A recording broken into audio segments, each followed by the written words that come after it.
As an academy owner, you work hard to build trust with your students, their parents, and your community. But trust isn't something you claim, it's something you prove and earn. That's where Academy Safe comes in. We help academies like yours stand out with verified safety standards. Background checks for all staff, U.S. Center for Safe Sport certification, concussion training, defibrillators on site, CPR, first aid and AED certification, security cameras, rank and lineage checks, and verification of business insurance. Join the trusted martial arts registry that's redefining safety throughout North America. Lead by example. Show parents you're accredited with Academy Safe.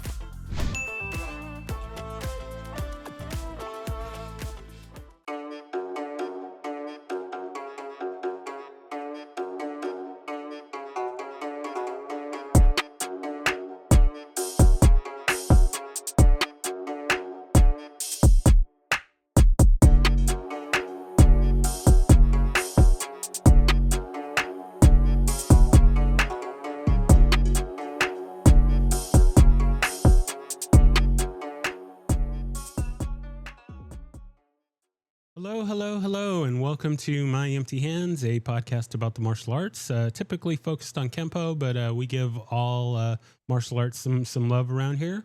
As always, I am Reggie Darden, and I have another great guest with me today, Ian Lauer, and we are going to talk about his martial arts journey, how the martial arts found him, and whatever other rat holes that we get onto, then we'll do that as well.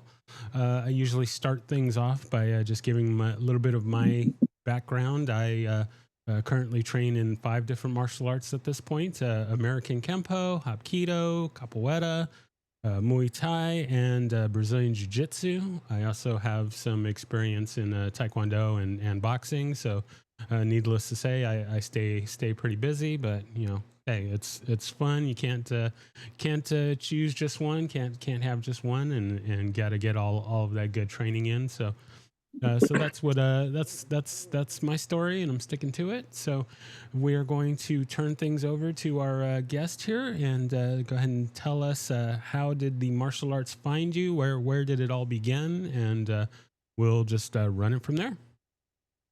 Well, thanks for having me on the show here, Reggie. Yeah, it's funny, right? It's kind of like the Pringles. Once you pop, you can't stop, as they say. And there are a lot of different options out there, and it's hard to pick just one. So for me, I started a long time ago.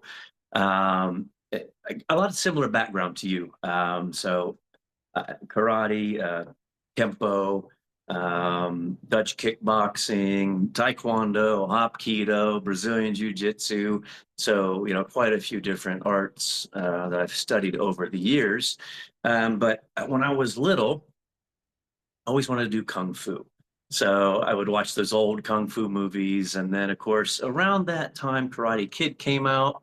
And, that was a big source of inspiration for a lot of folks that are my age. And then a little bit later, it was Bloodsport. So those were some of the movies that got me interested when I was younger. But yeah, so it was always a fascination, I guess, with watching those, like I said, the old Kung Fu movies that were dubbed, and, the crazy stuff that would happen in them that you would never be able to pull off in real life. But when you're 5, you think, oh, if I train enough, I'll be able to jump atop that building.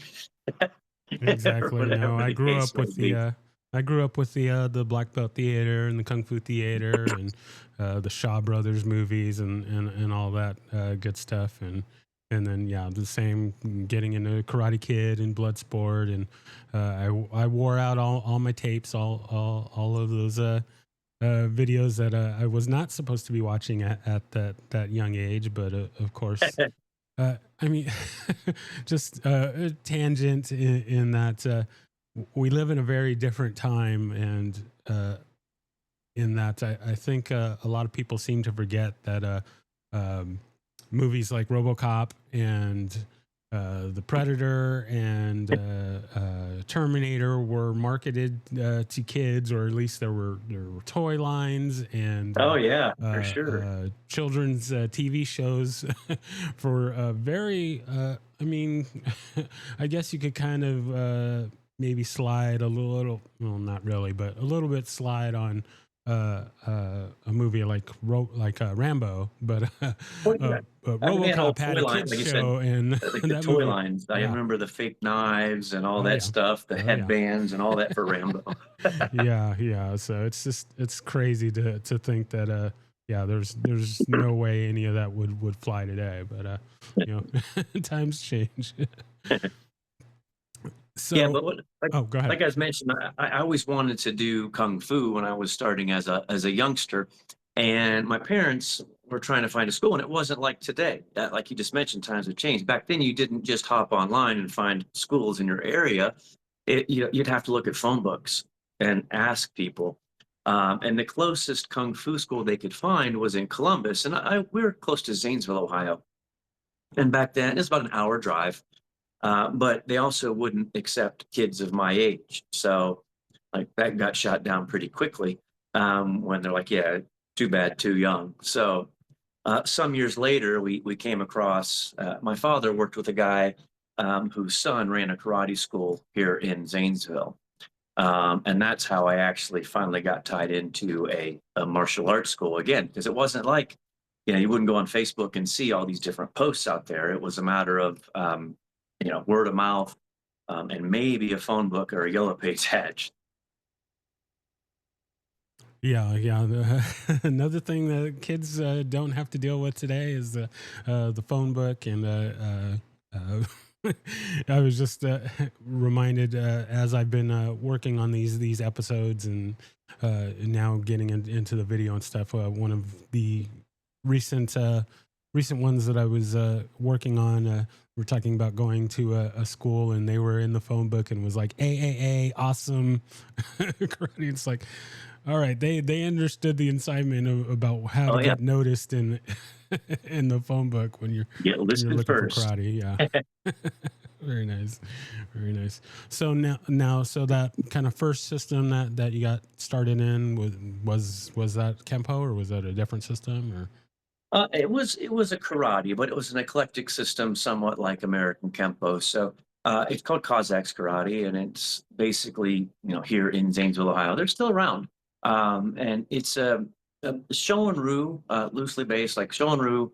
I guess what you would expect, military style judo, a little touch of Wing Chun, but mostly more karate with a little bit of judo thrown in, and some of the practices are similar to what we do in Kempo, where like our techniques, they have things that are kind of similar, more of an extemporaneous or what we would call formulation phase for our techniques, right? But that was my first system, and then well, I don't know which direction you want to go with this talk, but many years after getting my first black belt, I ended up in Los Angeles acting. And so I'd be going on auditions and everything, and my resume said black belt. So, I should be sharp in case I have to perform some skills. And went out there are no other schools like the one I trained at here in my hometown. So it wasn't like I could just walk into another school. Like if you're a black belt in a Taekwondo school, you can usually find a place that you can kind of know what's up. Or American Kenpo, sometimes you can find another school where you can kind of get into it, right? And things are close enough that you can build from there. Well, this other school that I started with, it wasn't an option. So I was out of practice, let's just put it that way. And I'd be going to auditions, and I mean, I would do okay if I had to do something, but I knew I needed to sharpen up. And that first system, I remember on my certificate, recognized by two different organizations, and one of the organizations had the word Kempo in it. Now, I don't know, there's American Karate, Kempo, and something, whatever it was one of those organizations that it was recognized by years ago. So in Los Angeles, I'd be driving past Master Hawkins' studio when I was going to Gold's Gym, over in Venice. So I'd see that, I'd see Kempo, Kempo, Kempo. And finally, one day I thought, you know what? I need to really sharpen up my skills for these auditions. And I remembered on my black belt certificate, recognized by whatever something karate, Kempo association. I thought, oh, this would be easy. I already know this. So so I stopped in, and I get in there and I signed up, and And Master Hawkins was there. Fortunately, that afternoon, I was there. I was there before class. It was like 2 o'clock, so nobody was there yet except for him. And we sat and talked for a half hour or whatever it was, and was super impressed with him. And I just said, I'm going to do this. And then, of course, the next day I was on the mats and trying to do short form one was completely different from what I was used to. And I thought, oh no, what did I do? Um, but I stuck with it. And that was a lesson, a good lesson, right? Is to try to keep learning. And it was a shot to the ego, of course, when you've worked your way up to at least black belt in a system, you're like, oh, okay, I kind of know what's up. And then you step on the mats and it's a different system. You're like, holy cow, this is completely different. And then, that's a shot to the ego. But once you get past that, at least for me, I found I actually love putting the white belt back on, because it's like, nothing's expected of me. And I can give myself permission to not be good. You know what I mean? It's like, oh, okay. And it Totally. really is the whole thing. And everybody says it, you're always learning. Is when you're a black belt, you first start to learn. And that's true. But still, there's something to just putting a new white belt on and trying something that's completely out of your element. And I know, Reggie, you said that, one of the things you do is jujitsu. And when I was in Los Angeles, long story, but I was in Taekwondo, and that same school did Hapkido, and they shared space with an MMA school. And when locations changed and all this other stuff, I ended up starting jujitsu, Brazilian jiu-jitsu. And that was another prime example of like, oh, I'm strong, I'm fit, this will be fine. And of course, you have some level of intelligence, knowing it's not as easy as it looks for some people. But it was another one of those like, okay, here we go again. Starting literally from the bottom. Yeah, no, I can totally relate on a couple of fronts. One, so the school that I started at was essentially that of the Tracy's curriculum, and Mhm. I did not at the time I did not know that there are different flavors of Kempo, and Mhm. uh, I trained for a number of years at that school, and when I started, fast forward to a number of years to the school that I'm at now, I was ready to jump in. Oh yeah, well I did Kempo for a number of years, and I did some Taekwondo, and I did some boxing, and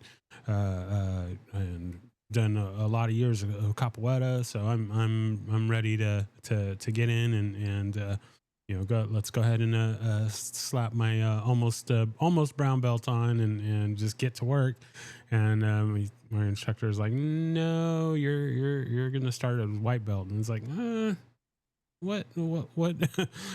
No, All right. I don't know, but I don't know about that. But I mean, as soon as I got into the training, and there was a lot of things that we do in our current schools, current system, that we didn't do at my previous school, and not that that was bad or anything like that. It's just different. But the terminology and sayings and freestyle and things like that we didn't do at my original school. And so now it was like, oh wow, there's a whole lot of things I don't know, even though we have less techniques. So at my original school, it was a 40 technique per belt curriculum, and the school I'm at now, it's 16 technique Sure. curriculum. And even though there's a a whole lot less techniques to learn, there's a whole lot more other things to to fill in those gaps. So just been just trying to absorb it all as much as I can. And then the kind of second thing that came up in well, when I started Brazilian Jiu Jitsu, I was fine. I mean, I already did. It's like I know nothing about ground fighting and grappling and all of that stuff like that, and wrestling, anything like that. So I was fine with strapping the white belt on there. But I just love the story. And sorry, shameless self promotion, but my episode with Philip Bullock. I'm not sure the number at the moment, but a fairly recent episode that I put out with him. He is one of my Brazilian Jiu Jitsu professors, and Barry the lead, I had no idea that he was he got started in Kempo, and he was like, he actually got quite up there in the Kempo ranks, and then come to find out that he also trained under Paul Mills. It was like, why am I just all learning this now? But I love his story about his Brazil. I mean, he's all into Brazilian Jiu-Jitsu now, but I love his story about how he was convinced to go to the Brazilian Jiu-Jitsu school by one of his friends, and he's like, oh, well, I'm going to wear my black belt, and I'm a tough guy, Kempo black belt, and all this stuff like that. And his friend's like, do not wear your black belt to the Jiu-Jitsu school. Like, come as a white belt and get started. And kind of spoiler alert, he got his ass handed to him by a young kid at his first couple of classes, and he like asked this kid, oh, like, wow, how long have you been training? Like, you're pretty awesome. It's like, oh, I've been training about 6 months. And he was just getting destroyed. So I always love that. Don't be afraid to strap on that white belt and get started. It doesn't matter what art you've done and what art you're going into. It's just be ready to have that cup filled and start learning, and whatever goes from there is where it goes. So. Well, and when I started into Taekwondo, basically once I got to first black in Kempo, I wanted to add Taekwondo and continue Kempo studies, of course. And it was the same thing, though. At that point, then I'd put a new white belt on again for Kempo. And I'm trying to think of the timing of things. And then I hadn't yet started jiu-jitsu. So I had a black in Kazakhs and then black in Kempo. And then I started Taekwondo / Hapkido with June Chong out in Los Angeles, who was head instructor for Philip and Simon Rhee. Actually, got to train with Master Philip Rhee on Monday nights a lot, and Master June Chong on Sundays. And then I was at their other school most of the other days. But all that to say, it was the gentleman that was running that location was like, well, you can just, he was trying to be nice, like you can just, wear your black belt and we'll just train you up until you're ready to actually test for our black, And I said, no, I'm going to go through it the right way, or what I felt was the right way, I should say. And other people may have their own view on that. But for me, my thought was, look, I don't want the instructors to look at me and make assumptions and skip over things that they would teach a white belt or a yellow belt or whatever that, need to be learned along the way to really understand, their style or their system. So yeah, that was what I did there. Started at white again and all the way through. And then I was a red belt black stripe, which in that system is the belt right before black. So, it was 13 or however many tests in, and then right at that point, COVID hit. So everything was crazy. And like I said, I think a while ago, I mentioned that, I was at this school that was shared by a Taekwondo school and an MMA school. And with everything with COVID and everything that got bounced around, I ended up continuing with my primary Taekwondo instructor in the park, and would occasionally at that point go into Master Chung's studio on Wilshire. So, I mean, it was just, everything went haywire there for a while with COVID. Yeah, I hear you. There was I had a long gap in between my training and that kind of around the time of COVID, or a little bit before that. I was getting into meeting my wife and getting married and all that stuff like that. And I was like, all right, well, now that we've got this marriage thing, I mean, I got married just under the COVID wire, and I mean, I got married in December, and everything was shut down in February, March, early March. So made a good move there, but I was convinced that I was gonna get back into training and everything, and then COVID hits, everything gets shut down. And it's like, all right, well, got to wait this out. And Oh yeah. then things started kind of opening back up, and I was like, all right, I'm going to start training. And then there was the first set of variants and stuff that were coming out, and everything kind of got tight again. I was like, all Mhm. right, I gotta wait again. So yeah, COVID really did a number on everyone, but there were many of us that were able to push through and still going strong. So I can relate to that. Um, Mhm.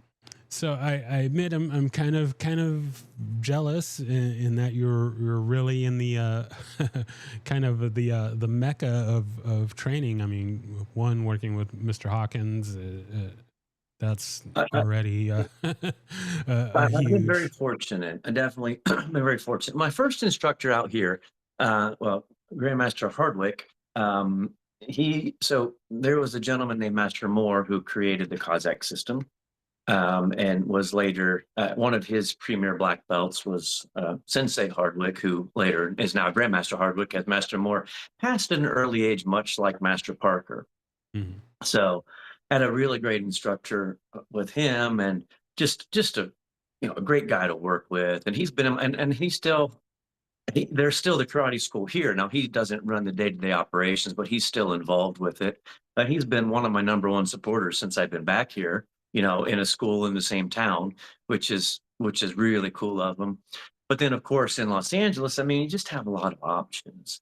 I mean, with Master Hawkins, and it was just dumb luck. I kept driving by that Kempo karate sign, and it really was like the same month I started there, and I started at the Ruskin School, which is unrelated to martial arts, but it is an acting school because I was an actor for a lot of years. And the Ruskin School is actually a Meisner technique school where one of the founders, there's Mikey and John Ruskin was one of Sanford Meisner's assistants back in the day. And if people know acting, the history of acting in America, they would know who Sanford or Sandy Meisner is. So it was just one of those things where in that year, I really decided I had to focus seriously on my acting career. And that's why the martial arts and the acting school I got involved in the middle of that same year, just, gung ho.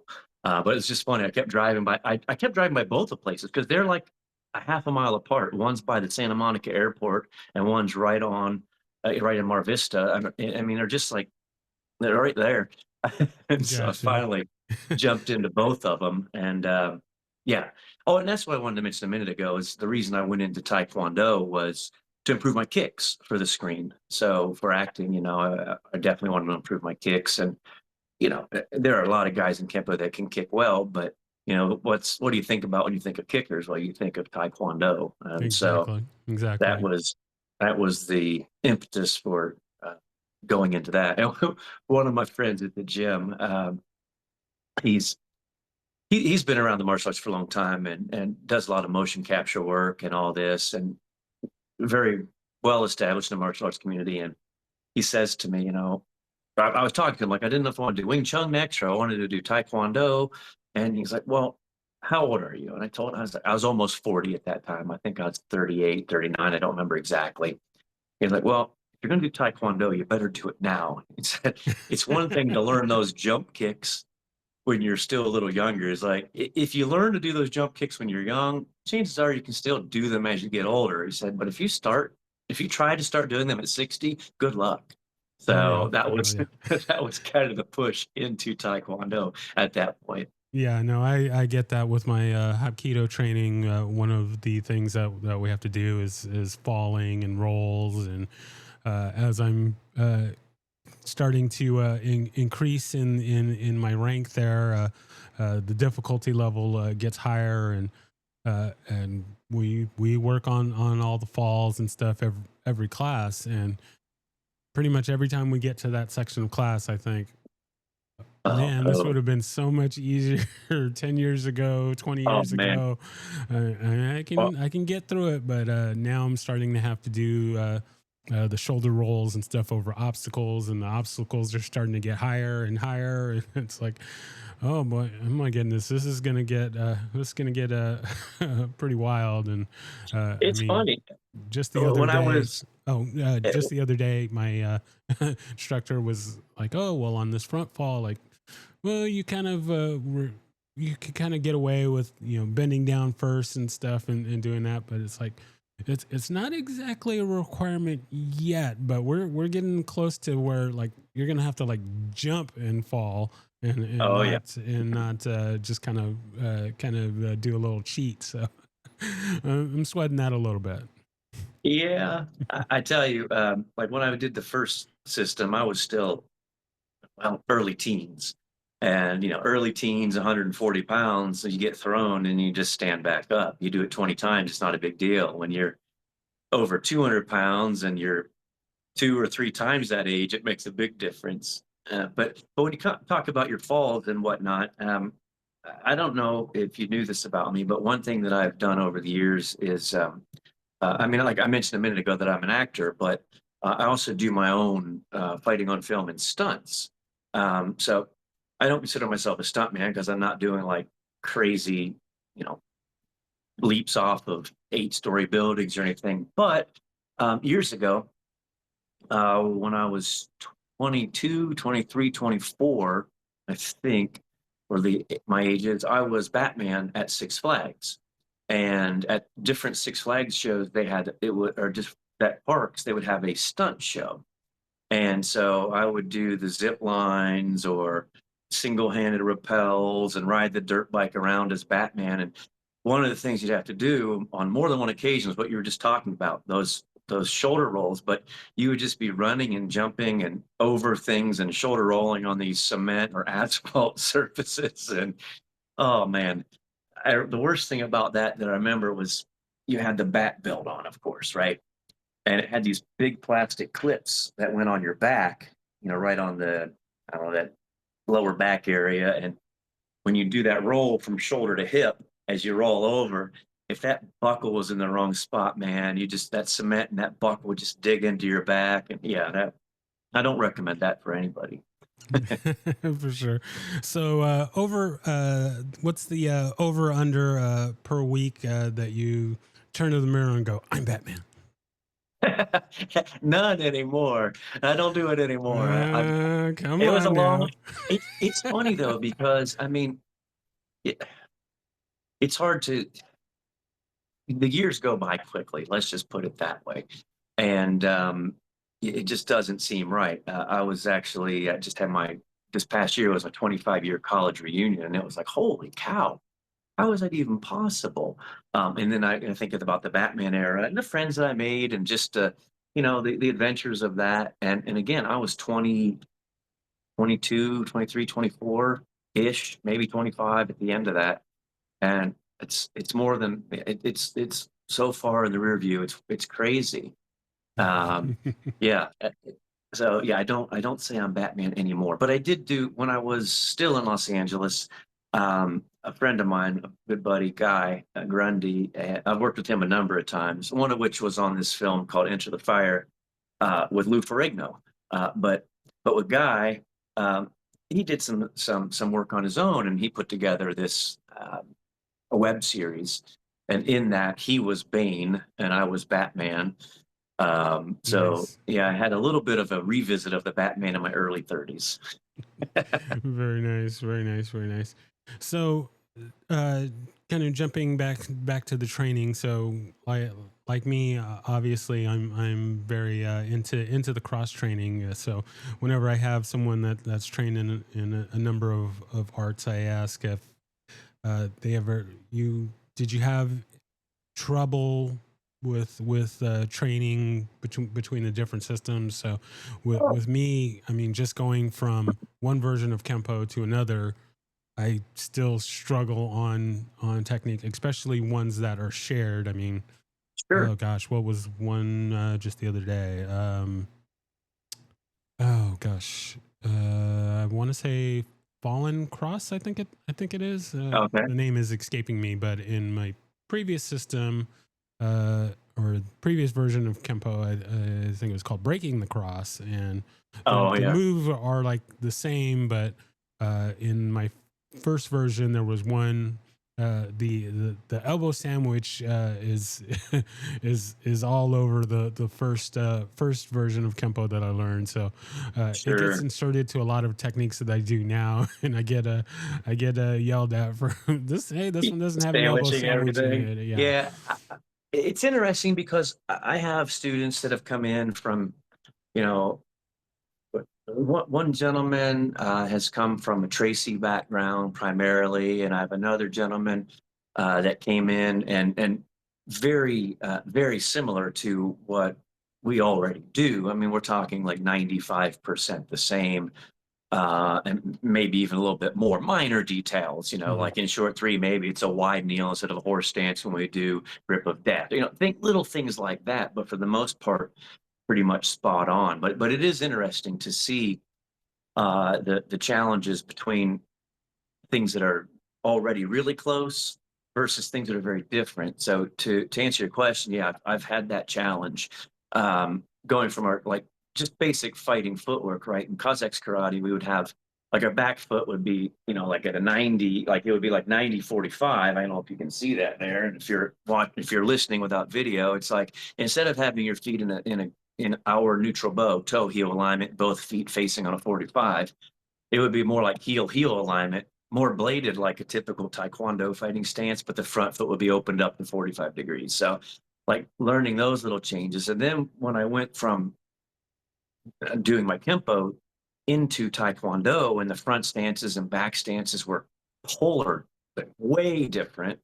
But it helps a lot now as an instructor because I have, kids coming in that come from Taekwondo schools or, just other karate schools or maybe from other. So I can relate and express to them that I too have felt the frustration that they have and understand the challenge. But that's one of the great things about Kempo, right? Is, we have a reason for the things that we do. And I try to make sure that I explain to my students, like, look, this is what we do here.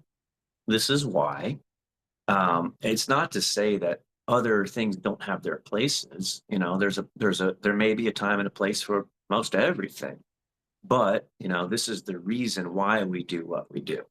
But that's one thing that I think is very important as an instructor, especially when you're working with students that coming from other schools or other systems, is expressing that you don't want to talk bad about another system. And again, there are things that other systems do super well, like Taekwondo. They great with kicks. I mean, you can't argue with that, or like like Muay Thai, like you don't want to catch one of those leg kicks if you can help it. Like that was one of the things I trained was Dutch kickboxing, and it was Kyochikin and Muay Thai and all that. You put it together, and it's like there's some great stuff in there. Um, and to disparage other arts, that just doesn't make sense. Yeah, no, I agree. There's no one art has everything. I think back to the younger days and early days of the UFC and everything, and it was always, oh well, my style can beat your style and that sort of thing. And Yeah. it's like, and then that little guy Hoist came in and showed a different side of things. But Mhm. yeah, there's no one art that has everything, and there are good points and bad points to every art. Mhm. That's why we still keep learning them, and they still keep spreading because there's something to gain from Well, all of that. So and also, I mean, yes, of course, martial arts, being able to defend yourself, very important. But also, there are other lessons that come from the martial arts, and this, and most people know this, but sometimes that gets lost in conversation, and it's important to keep that in mind.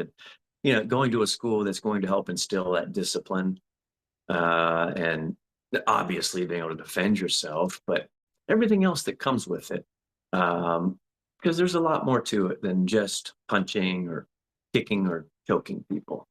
There's Exactly. breaking arms Oh yeah. and poking eyes. Oh yeah, can't forget the eyes and of course always restomp the groin. So Yeah. Well, I thought everybody did that.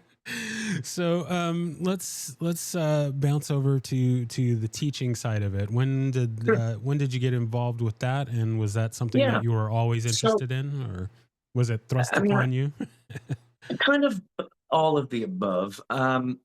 When I was here in Zanesville. I was Master Hardwick's first black belt. Not the first thing promoted to black belt, but the first person that started under him at a white belt after Master Moore was no longer here teaching to get a black belt. So once you're a black belt there, you help with teaching a lot. So I was helping a bit before I went away to college and all that. And then when I was in West LA at the West LA school at Master Hawkins School, once I got up to brown belt, I was teaching 1 or 2 noon classes per week. So, and then obviously through black belt, I continued to teach. So I was teaching again once or twice a week for years at the West LA school. And then I was a second black, and it was just time for something different. And I was talking to, well, my now wife, and she was on the other coast. And I decided, I wanted to spend some time with family and all this other stuff. And was kind of tired of being, not able to run around in California. And it was just a lot of things going on. So I thought, you know what? I'm going to move back to Ohio, at least for a while, and figure some things out. But all that to say, I waited until testing for third because I was in 3 years. It's 3 years from second to third. At least you have to wait. And I was 2+ years into my second degree when I kind of made the decision it was time to, move. And so I stuck around until third degree. Because in the UKS, which is the organization that my school belongs to, the United Kenpo Systems, which is Master Brian Hawkins' organization, um, in the UKS, you have to be a third degree black belt to run a school. At least I think that's what it is. Otherwise, it's a club, which not Gotcha. bad to have a club, but so I wanted to make sure that I was around long enough in case I were to open my own school. Well, uh, I got back. I left. Well, we had the test, and then the next day we had the annual banquet, and then the next day I was driving from California to Ohio to give you an idea of the time frame. And so that was November, early mid November. And then when I got back here, I looked up at jujitsu school because my old karate school. I'm like, I'll go there and help them out. And then I was looking for a jujitsu school because I've been training for a few years in jujitsu in California at that time. I wanted to do that when I got back here, and there was a school locally here in the mall. Oh, okay, I'll give it a try.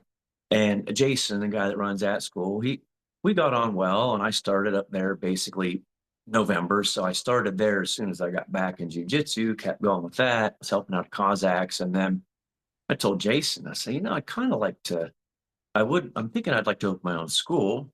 And it's like, well, why don't you just pay me some rent and do it here? And so, well, guess.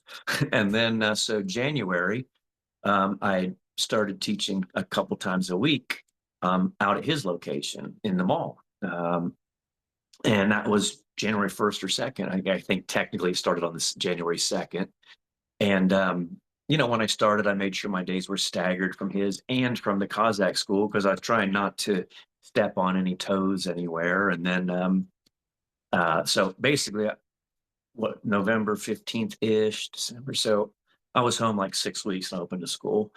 Very nice. Started, and then it got to where 6 months in, we started getting busy and had to add another day. And um, then in the second year, it got busier, and his school was growing a lot. And it got to where we both couldn't be teaching at the same time because his setup was like 2 mats separated by a large doorway. And one of us would be on one side and one of us would be on the other. Well, it just got to be where his mats were full, or I'd have a big class. And it's like, and so I found another location that I used for a while for a third day or whatever day it was. I can't keep track. And then finally, January 1st of what was the beginning of our third year, or the end or second anniversary, beginning of third year, however you want to look at it. I got my own space, which is in the mall right next to where I was. And we just wrapped up our first full year there. So we just had our third year anniversary total for our school, and yeah, we're growing and yeah, doing well. And then I was going to Columbus is the largest major city in relationship to where we are in Zanesville. And I figured there are probably some guys that were around before that would love to do American Kenpo. It's just hard to find now. And so I thought, you know what, I would like to open something in Columbus one of these days. Well, I was on my porch doing some reading and got inspired to make some calls and didn't get a hold of anybody. Probably 3 months later, I was reading again. I got inspired to make some more calls, and I got a hold of somebody. And this was at the YMCA in Pataskala, which is kind of east side of Columbus. It's not in Columbus, but Columbus adjacent, let's say, right? And got a hold of this lady there. And she's like, you know what? Our Tang Sudo guy just recently left, and we'd love to have a martial arts program. I said, oh.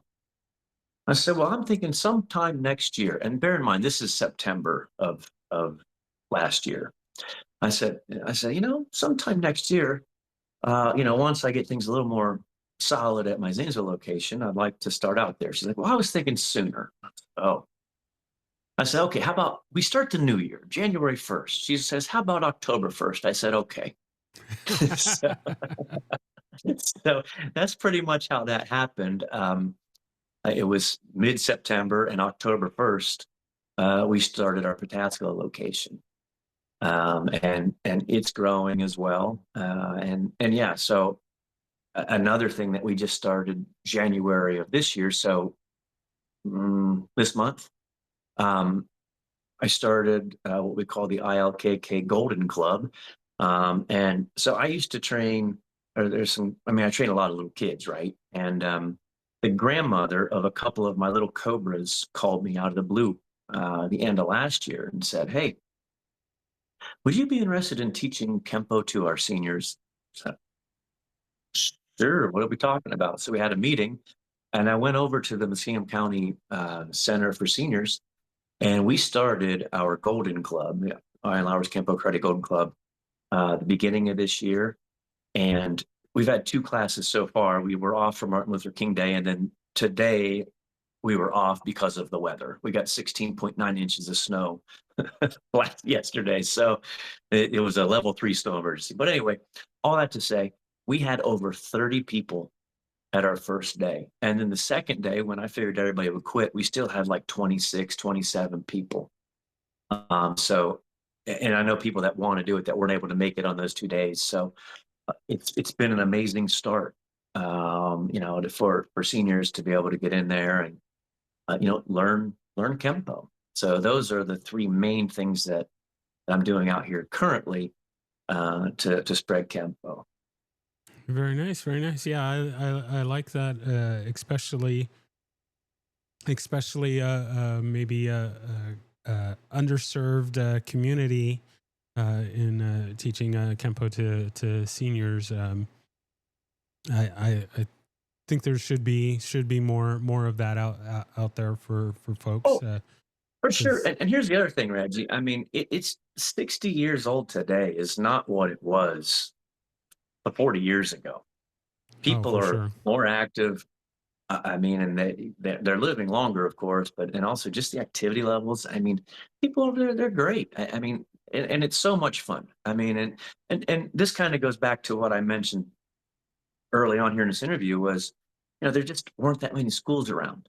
I want to do Kung Fu. I couldn't. Well, I'm 47 and I'm thinking, man, someone say 67, so 20 years older than me, and there was nothing around for them, so it's like maybe something they always wanted to do but never had a chance just because it wasn't around, man. Now it's like, oh, I can actually finally get a chance to do this. I have time, and it's right here where I go every twice a week anyway. And yeah, it's been a really neat program so far. Very good, very good. Yeah, I just I kind of thank the stars a little bit that my father-in-law, he just turned 70 last week, and I kind of thank the stars that he doesn't he doesn't train martial arts, because he's more active than me somehow with all the training that I do. But he does kayaking and swimming and running and all this good stuff, and he would be a complete beast if he got into the arts. So maybe. Well, it's really great. I mean, so my wife, she trains here. Like I told you, I came back here and we were talking, and then we ended up getting married. So she does Kempo at our school, and then my father, who never did any martial arts in his life, he started at the school at 75, Nice, and nice. he's 78 now. And yeah, I mean, and it's just it's really neat to see, folks that just never had the opportunity before, never really thought about it. And it's like, oh, they're doing it. Exactly, exactly. I like it. I like it. All right, so we are flying through our time here, which I love, but it's a blessing and a curse. So, of course, you will get the have the invitation to be back on again to get more of your story. But we're going to move to one other Sure. point before we hit to our what I call the lightning round here. So. Since there isn't a universal standard of what it means to be a black belt, what it means to earn a black belt after you've reached black belt, what it means to continue to uh, exemplify that particular status, I've been asking my guests what in their own opinion, feeling, thoughts about what it means to be a black belt. Of course, there's no right or wrong answers, but it's all very very personal. But just yeah, what do you think is your thought process around being a black belt, or earning a black belt, being worthy to wear a black belt, and what it means to be a black belt? Whew. Well, I mean, there are a lot of things. So I guess whatever rank you're wearing, the higher it is according to whatever governing body, just really means more responsibility.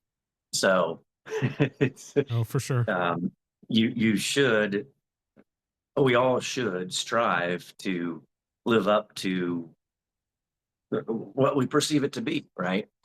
Like look at social media, right? People put all this stuff on social media. They put the best stuff out there, and then you meet them in real life. You're like, oh man, yeesh. I used to say with social media, you put your best stuff out there, and then as an actor, you want to get everything out there and be seen. But the point is to live up to it when people actually meet you. And I think a black belt, a brown belt, a green belt, a yellow belt, anybody is that is in a school, or and there's going to be someone in that school with a lower rank, should be able to look up to them and have a respect for them, and be able to ask them questions, and feel supported uh, in those questions. Now, it doesn't mean we don't have some fun, and they might tease each other a little bit or whatever. I mean, it's that you want to have fun in there, and but at the same time, it is a greater responsibility, I would say. And just you should try to act and be in such a way that exemplifies what the rank should be. I think I danced around that well enough. No, that works. Like I said, I it's hope all. I got you the answer you're looking No, for. Or it's all personal. We all have our uh, interpretations, and we I have will say our I will say this, Reggie. So years ago, one of my goals was to reach black belt in 10 different arts, and I mean, technically, I'm at 4 right now, and I don't know if I really am still shooting for 10, but the idea was, it's going to keep me learning, keep me hungry, strapping on the white belt continually, right? But what I thought was, and believe, it's like once you get to black belt, just as a matter of function, you haven't mastered it, but you kind of know what you don't know, and until you get to that level, you really don't, you just don't know. And I think that that's one of the things about black belt, and we talk about that's when you really start learning, and it's kind of, I think that's part of it is, you start to kind of understand. Um, so maybe that's part of it too with, when what's a black belt? It's someone that kind of knows what they don't know, but they're really starting to learn. Maybe that's it. And I've known that, I've noticed that a lot more. And of course, when I was teaching at Brian Hawkins School, Master Hawkins School, I mean, they always say, "Oh, you learn more when you teach." And yes, I was learning more as I taught. But I will tell you, since I opened my own school, and my poor students are stuck with me, holy cow! I mean, I'm learning more and more and more because ultimately, um, it's up to the student to learn. But if they're not learning, that's my fault.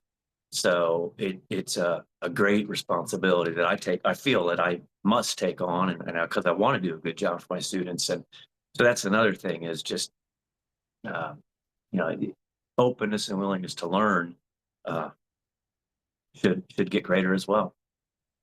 You're very nice. Yeah, I like it. I like it.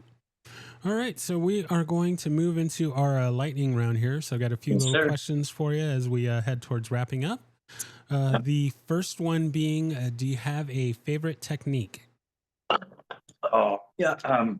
Fatal deviation. I'm fairly sure my last three guests said that. So Okay, entwined maces is right there too. I mean, both of those I really love. Yeah, very nice, very nice. fatal No, deviation, that was probably my that's favorite. that's that's that's definitely a popular one. So great answer. I like But it. I mean, and then so it's practical too. Like I love five swords rolling into shielding hammer into unfurling crank. I mean, and so it's like how they Mhm. just Yeah, go the back and forth. grafting. I actually did a seminar years ago for Black Belt Magazine, one of these online deals, and that's what I did. Is I think I looked at fatal deviation, but definitely five swords into shielding hammer, and just like them going together. But I know we're in a lightning round. I'll let you. I'll Oh let no you have no that. no no! I just call it that because I haven't thought of a better name for it. But Yeah, no, that's great. great answer. All right. Next question: do you have a favorite form and or set? I love short three. They're, short three is probably my favorite. I enjoy four, and five and six. They're all great. And then, I finally was like, oh yeah, duh, inward, inward, outward, outward, upward, upward, downward, downward. Short. I mean, I don't know why these patterns never present themselves to me, and now I'm like, oh yeah, now I see these patterns I didn't see before. But then, of course, short three, you get into the techniques, and then once you're up to five, by that point in the UKS, you basically have been through all your techniques. So then it's really plug and play both sides as long as you understand transitions and directions. So I mean, there's a lot there. But short three for me, because it's like you can just go. Um, you don't have to race through, but you can give every technique, you know, power, snap, precision, footwork, hopefully. And it's 13 techniques, whatever. So you're not like dying like you are at the end of five or six or even four. Where you Exactly. have to you take a big breath halfway through and go, oh man, I'm halfway. No, short three. I mean, it's just do your thing. Very nice. I like it. I like it. All right. Next question: do you have a favorite weapon? I mean, it just depends. Like like I like our nunchuck, like nunchaku set. I like that. But practical weapon, I like a karambit. The reason I like the karambit is in California when I was there, as a folding knife, you couldn't carry anything that had more than I think a 4-inch blade, and it was just like a nice something you could actually carry that was legal. Um, if it was my now, don't take that as legal advice if you're listening at home. Consult your attorney. But at the time I was there, I believe that it was a legal thing you could carry. So actually, my weapons form that I did, and was it second or third degree? You have to do a weapons form, third degree. Um, and I did it with a karambit because I'm like, well, I'd like to do it with something that would actually be practical. And I actually, when I was getting ready for that, I did a little bit of very, very small amount, but a little bit of training for knives with Grandmaster Pick. And then I met up with Master Angelo Collado a couple of times, and he loves the Karambit. So a little bit of exposure for the Karambit, especially through Master Collado. So, but that's one that I like, and I would say is probably the best answer. Very nice, very nice. Yeah, I'm a big fan of that as well, and of course, Mr. Peck and Mr. Collado, they're up there in the Kempo greatness for many reasons, but yeah, their work with knives and such are top notch. So I like it. I like it.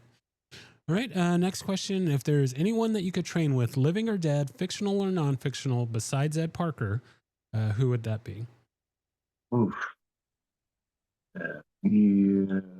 Besides Master Parker. Really? That's, And it can you know, I be, hadn't it could thought be of that. people you've trained with. It could be people you want to train with. Anybody ever, except Ed Parker, is fair game. Yeah. You know, I've been really fortunate to get to meet and work with a lot of the folks I wanted to work with. So yeah, I mean, and I'm sure a lot of people are like, well, train with Bruce Lee. Well, that would be cool. There'll be a lot of cool folks, and like Lao Boon, Thunderbolt, like some of those guys Nice. from back then. That would be amazing. One of the guys at Mills, you mentioned Mills a while ago, Master Mills, and I just watching some of his just like wham, smack, and hit. I was like, I don't know if I want to be on the other side of that, but I think that would be pretty cool. Yeah. No, I've talked to a number of people that have felt the power of Paul Mills, and yeah, that's that's. I guess it's good for the story, but not good for not good for the body. But just unrelated to like the Kempo world, I mean, I did get to meet Jean-Claude a few times at Gold's Gym, and I got to meet Cynthia Rothrock and did a little seminar, when I was out there, a little seminar with Don Wilson. So, and then I didn't get to work out with Michael Jai White, but I did meet him. So it's like a lot of the guys I've at least met and whatnot. But yeah, I don't know. I just been very fortunate with Master Hawkins, and then some of my other seniors like Mr. Idol and Mr. Greg and Mr. West, and all of our guys out at BK, Brian Hawkins Kenpo. And then there's some other gentlemen here in Ohio. Now that I'm here, of course, I looked around to see who was where. And there's some gentlemen up in Mentor, which is close to Cleveland. Mr. Doyle, he's a ninth, and I think like you, I think he came through from Tracy Kempo before transitioning over into American Kenpo, and they're part of the Huck Planus lineage. So I went up there for a seminar with them, and basically now I go up there every couple months, and there's a good group of guys, and looks like some of them are going to start coming down to Zanesville maybe every other month or so, which will be great to help, get that hands-on training. So I wish I could give you a good, strong answer, but I appreciate everybody I've come up with and I get to work with currently, like some of my guys, Golden and Galley and Tan and, and Anthony and all those guys from BHKK that I came up with were all great. Yeah, just like I said earlier, I'm jealous that you've had connections with a lot of the greats, and yeah, no, that's a great How far, list. how far are you from Tapper, Steve Tapper? I don't know. uh, He's in Texas. I have no idea where yeah, in relationship to you. he's actually not too far from me. It's kind of like 45 minutes away, Yeah. and I've trained at his place a Yeah, number of cool. times, and when Mr. Hawkins has been out here, went and got to work with them. It's funny. Unfortunately, So I Mr. don't get to Tapper, train with them as much. he's not light-handed. Let's put it that way. Oh yeah, And we both tested. I guess he was testing for fifth, I think, and I was testing for second or third. Or, I don't remember what I was testing for, but I was testing, and we were both testing, and we were in the same technique line, and I could still kind of see Mr. Idol and Mr. Hawkins when I was in the line right behind Mr. Tapper, and he laid into me at one point, and I got to give it back a little bit, and we had a lot of fun. Oh yeah, oh yeah, oh yeah. No, Mr. Tapper and all of his students are uh, uh, they Yeah, good guys. they're bangers for sure. Yeah. I feel it every time I go train with them. So yeah, no, I love it. I just wish they were a little bit closer to me and or had a little bit more open schedule, or I would definitely go train with them more. Yeah, I just But was curious. I mean, we all mm, find our places that work for our schedule and mhm. just our life, but I just wasn't sure where you were geographically But speaking. yeah, no, they're not too far away, and so shout out to Tapper's Kempo, and I'm still working on. I want to get Mr. Tapper on here. I know he's not exactly in for the interviews and all that stuff, but I'm gonna keep working on you. So be There prepared. you go. All right. So, last question here. What is something that one always motivates you to train, and or something you'd like to put out for others to motivate them to train? So, I use the example of the movie Rocky Four. We get the snow and the chopping the wood and running through the snow, and Hearts of Fires playing and all that good stuff. And I see that, and I'm ready to go hit the mats, hit the gym, hit the bags, and do what I got to do. So, what is something that always motivates you to train, or something you want to put out to motivate others to train? I mean, I like all of those things you mentioned. That gets me fired up if they're playing. I'm just not that wise to do that. My old voicemail would say, "Take action today to improve your tomorrow." And I've kind of always been wired to put off the immediate gratification, putting that off for a future gain. It's just that's one thing that just kind of inherently I think do, or maybe it's because I did martial arts when I was younger. Not 100% sure why that's part of who I am. But all that to say, you know, I definitely understand and appreciate that when you put the work in, um, the rewards do and will eventually come. And this is kind of a business thing I want to mention. One of the jobs that I've had over the years or businesses, I was a personal trainer. And I remember I had a package, two students I would train. It was $600. I never sold one package of that because it was two people training together for $600. And it just never happened. But I'm like, it's just there. I just made it. And then I remember I dropped exactly $600. And I can't remember if it was for a website or for a threefold brochure or whatever. I don't remember what it was, but it was $600 to the penny. And it was less than 2 weeks later, I got a phone call from two sisters. Hey, we want to train together. How much is that? $600. And like the next day, they came in and signed up for that exact amount. And it wasn't like they saw that, they didn't see the website or that brochure. It was something unrelated to that. But it was one of those moments where it was like, that's exactly what I just put out. And it's come back. And of course, they continued to train and it grew from there. But that was one of those moments where you go, that's just, it's too right to not be something. So when I have those moments where it's like, oh man, I don't want to train, or, I just don't feel like it. I just remember, like, if I just keep, putting one foot in front of the other, the rewards, they do eventually come. And many times, whether it's been tempo training or going to the gym, like I get on leg press and just put on lightweight and go for 50, as in 50 reps instead of my normal like 5 sets of 10. I would do 50 in a row. And next thing you know, you have a great workout. But lifting in the gym, tempo training, a lot of times when I've had one of those days where I'm like, I don't know, that's the day that something clicks there's one little thing that I never noticed before, or something I've been working on, and it just clicks. And I guess that just stays in my mind, and I just know this could be that day.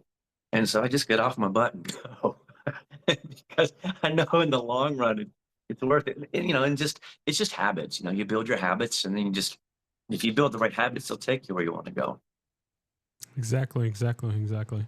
Very nice. And it just made me think about something that I heard kind of recently. I heard it from my jujitsu instructor, but I have also heard it on a commercial, so I don't know if it's just something in the air or who came up with it first. But it was turning one day into day one, and I just heard that, and I just Mm, fell in love with that idea of, especially being in the beginning of the year. Everybody's, oh, I'm going to go train one day. I'm going to go to the gym next week. I'm going to go to class next yeah, week or whatever. And it's like, no, don't wait to next week. Do it today. Get to it today. There's yeah, no reason to for sure.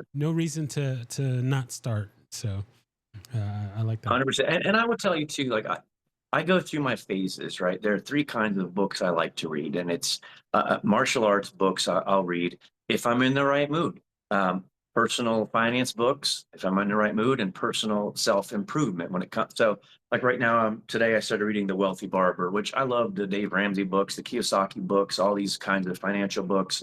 I have never read this particular. It's right over here. That's what I'm looking at. I've never read that particular book, so I've 100 pages today. Basically, I'm just because I'm in the mood to read it. The Way of the Warrior, or different Infinite Insights. If I'm in the mood, I'll just read the whole thing in 2 days or whatever. And when it comes to motivation, Think and Grow Rich, How to Win Friends and Influence People, just classics like that. Power of Positive Thinking.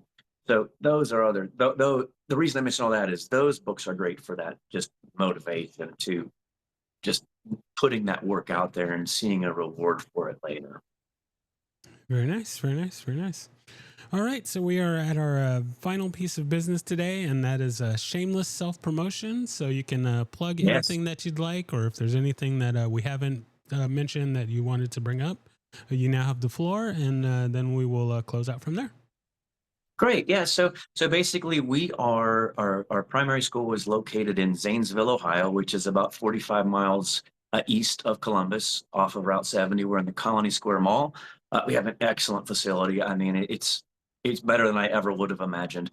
So we have been there now in the mall for 3 years. We've opened our own location there a year ago. Roster's growing. We have a wonderful, and everybody says this, well, we're a family school. We're a family school. But part of the thing one of the things that I do is I have classes that are geared to ages 7 through adult. So parents can literally be training with their kids during class. And of course, I have classes that are broken up too. But that's something that I think is really important, and something I definitely want to keep going. So parents can work out with their kids during some of the classes, which is awesome. And so we're in Zanesville there. The other location is in Pataskala at the West Licking YMCA. We have classes there Wednesday night, and same thing. We have little kids class, ages 4 to 6, and we have our ages 7 and up.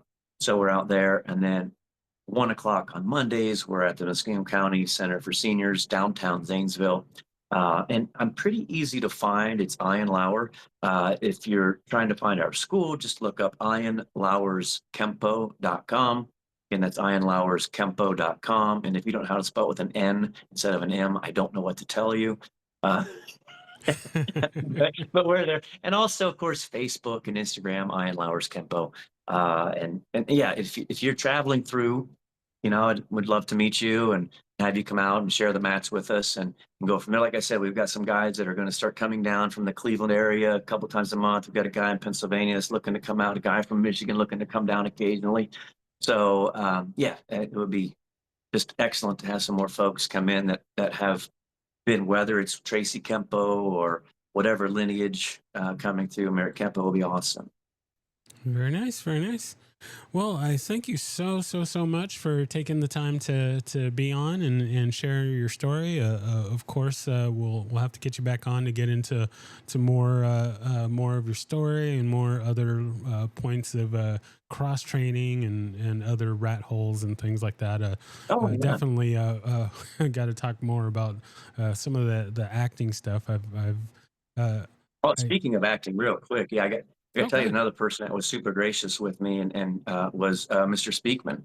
So, obviously with his relationship with Master Hawkins and all that, I went out to Vegas a couple times, and he was nice enough to spend some time with me and do some work with me too. So, I mean, I don't, it just been super blessed. Yeah, for sure, for sure. So yeah, that is gonna do it for our time today. Once again, thank you so much for being on. I'm excited to get this put together and share with my followers, listeners, now viewers. I guess. Still kind of pinching myself about trying to do this video thing, but yeah, no, I can't thank you enough, and I will. Uh, Let you know when this is ready to go out. And once again, just thank Excellent. you for being on. All right. Thank you, sir. Thank you. Good to see you.